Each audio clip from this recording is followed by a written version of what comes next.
যে ব্যক্তি একটা দুটা নয় বরং 100টা খুন করেছে, সে 99 জন মানুষকে হত্যা করার পর ফতোয়া খুঁজে বেড়াচ্ছিল যে আমার তওবা কবুল হবে কিনা। একজন আবেদের কাছে গিয়েছে। আবেদ আর আলেম কিন্তু এক জিনিস না। আবেদ মানে যে প্রচুর ইবাদত করে, তার জ্ঞান কম, সে শুধু জানে কিভাবে ইবাদত করতে হয়। আলেম হচ্ছে সে যে শরীয়তের গভীর জ্ঞান জানে, আবার ইবাদত করে। আবার যারা জ্ঞান আছে আমল নাই, সেও কিন্তু প্রকৃত আলেম না। প্রচুর জ্ঞান আছে কিন্তু জ্ঞান অনুযায়ী আমল করে না, সেও কিন্তু প্রকৃত আলেম নন। এবার আসেন, এই আবেদের কাছে গিয়ে সে বলছে আমার কি ক্ষমা হবে, আমি 99টা খুন করেছি। সে বললো তোমার আবার ক্ষমা, তোমার ক্ষমা নাই। তখন এই ব্যক্তি এই আবেদকে হত্যা করে 100টা খুন পূর্ণ করলো, ওকেও সে মেরে ফেলছে। আমার ক্ষমাই হবে না, তোর বেঁচে থাকার কি দরকার, তুইও মত। কি বুঝতে পারলাম? বর্তমান বিশ্বের উগ্র মাথার পলিটিশিয়ানদের মতো অবস্থা।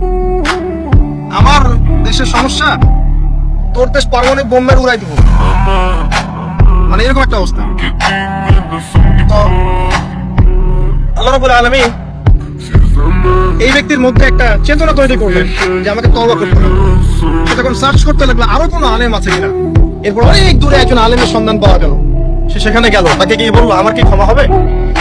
সে আলেম তাকে বললো হ্যাঁ, তোমারও ক্ষমা হতে পারে, যাও তুমি ইস্তেগফার করো এবং এই এলাকা থেকে অন্য এলাকায় চলে যাও।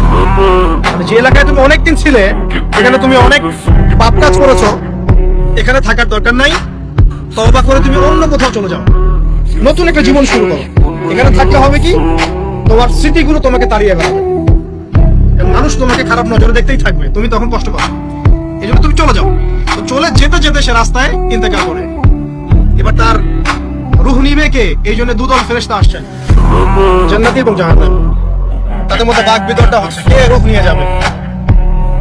তো জাহান্নামের ফেরেশতারা বলছেন সে এতগুলো খুন করেছে, তার রূহটা আমরা নিব।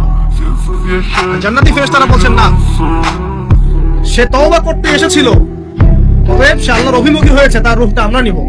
আল্লাহ পাক এখানে একটা কৌশল করলেন। আল্লাহ পাক ফেরেশতাদেরকে বললেন তোমরা রাস্তাটাকে পরিমাপ করে দেখো, যেদিকে যাচ্ছিল তার পরিমাপ বেশি নাকি যেখান থেকে এসেছে ওর পরিমাণ বেশি। আল্লাহ পাক জমিনকে আদেশ করলেন হে জমিন তুমি প্রশস্ত হয়ে যাও।